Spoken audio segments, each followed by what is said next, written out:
একটা ভিডিওতে নাকি দাবি করা হয়েছে 3-4 তারিখে রাতে আমি ক্যান্টনমেন্টে ছিলাম, আর্মি অফিসারদের সাথে নিয়ে ভারতের দালালদের নিয়ে আমি মিটিং করেছি।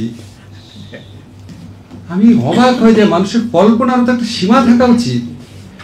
3 তারিখে মাহবুব মোর্শেদের সাথে শহীদ মিনারে সমাবেশ করার পর রাত 9টা পর্যন্ত ছিলাম, বাসায় গিয়েছিলাম। তারপরে অধ্যাপক মোস্তফা মামুন ঢাকা ইউনিভার্সিটি ফুলার রোডের 19 নম্বর বিল্ডিংয়ে দোতলা ডান দিকে থাকেন, তার বাসায় রাত্রে থেকেছি, শুনেছি আমাকে মেরে ফেলবে অথবা গ্রেফতার করবে। 4 তারিখের রাতে সন্ধ্যার পরে অনলাইন অ্যাক্টিভিস্ট যারা ছিল তাদের সাথে একটা প্রোগ্রামে অংশ নেই, সেটার অডিও আপনারা অনেকেই শুনেছেন, যেখানে আমি বলছিলাম আমাদেরকে মেরে ফেলতে পারে, আমাদেরকে সবাই বলছে পালিয়ে যেতে। রাতে 9টা, 9:30, 10টা পর্যন্ত। তারপর আবার ওই মোস্তফা মামুন বললাম না, নাম উল্লেখ করে বললাম, ট্রিপল ই টিচার প্রফেসর, আবার তার বাসায় ছিলাম। এখন বলেন আপনি, সব কিছু তো সীমা আছে। এখন আমার যদি বলে আসিফ নজরুল আসলে চোখ হলো 5টা, এরকম প্রতিবাদ করে মানুষ, ভাই আমার চোখ 5টা কেন? সব কিছু তো সীমা আছে একটা, মানে তখন আমাকে যখন কেউ বলে ভাই এটা আপনি একটু ক্লিয়ার করেন, কি ক্লিয়ার করবো? এখন যদি আমি বলি রাশেদ, আমার ধারণা তুমি আসলে মেয়ে, ওকে প্রতিবাদ করবো, বলে স্যার আপনি পাগল নাকি, কি বলেন এগুলি কথা? আমি যদি রাখালদাকে বলি রাখালদা আমি একটা জায়গায় শুনলাম আপনার বয়স আসলে 12, আচ্ছা বলেন, মানে আপনি তো সত্যের কাছাকাছি থাকলেও মানুষ প্রতিবাদ করবে। আজগুবিতার তো সীমা থাকা দরকার। এটা ব্যক্তিগত আমার কাছে বললাম, শুধু কি আমার ক্ষেত্রে, কার ক্ষেত্রে হচ্ছে না বলেন? আমাদের শফিকের ক্ষেত্রে কম হচ্ছে? এরকম একটা মানুষ এইরকম ভূমিকা রেখেছে, আপনারা কি শুনছেন? আপনারা ওর থেকে 10% শোনেন নাই, তারে বলে গণশত্রু।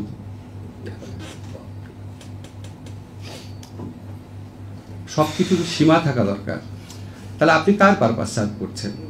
আজকে এই 15টা বছর যে আওয়ামী ফ্যাসিস্টরা দেশটাকে দোজক বানিয়ে রেখেছিল, আমরা কি তাদের কথা মানুষকে স্মরণ করাই দিই তারা কি করেছে?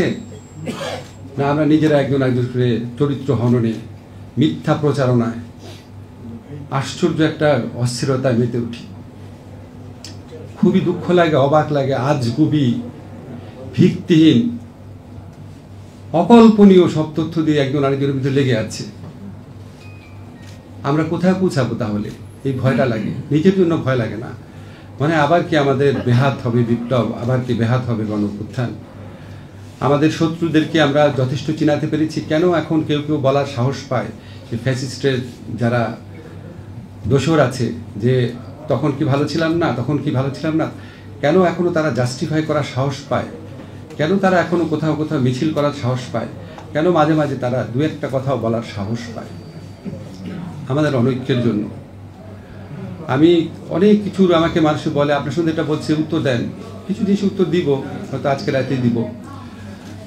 বাট আমরা কি আমাদের মধ্যে অন্তর্দ্বন্দ্বে আমাদের এনার্জি নষ্ট করব? আমি এই আন্দোলনের সময় রাস্তায় ছিলাম, বড় গলায় বলি না, বলি এটা সত্যি দেখেই বলি। রাখালদা অভিভাবক সমাবেশ বলল 18 জুলাই আমি বলেছিলাম শেখ হাসিনার পদত্যাগ চাই। রাখালদাকে আমি একটু জিজ্ঞেস করলাম, বলেছিলাম আপনার মনে আছে? ওরা হ্যাঁ মনে আছে। কারণ তখন কোনো পত্রিকা পরের দিন লেখারও সাহস পায় নাই। 18 তারিখে বলেছিলাম, আবার ওনার কাছে শুনিলাম যে আমি বলেছিলাম যখন, আমার মনে হচ্ছিল পত্রিকাগুলো হয়তো খুব বড় করে জিনিসটা তুলবে। আমার নিউজ তো সাধারণত দেয়, কিন্তু পরের দিন পত্রিকাটা দেওয়ারও সাহস পায় নাই। এটা মানে এইটা না যে পত্রিকা রোল রাখে না। এখানে শফিক অত্যন্ত কারেক্টলি বলেছে, আমাদের এই আন্দোলনে বিশেষ করে জুলাইয়ের শেষ সপ্তাহে, অগাস্টের প্রথম দিকে পত্রিকায় যে রোল রেখেছে মেইনস্ট্রিম পত্রিকা, এটা আমাদের সবার শ্রদ্ধার সাথে স্মরণ রাখা উচিত।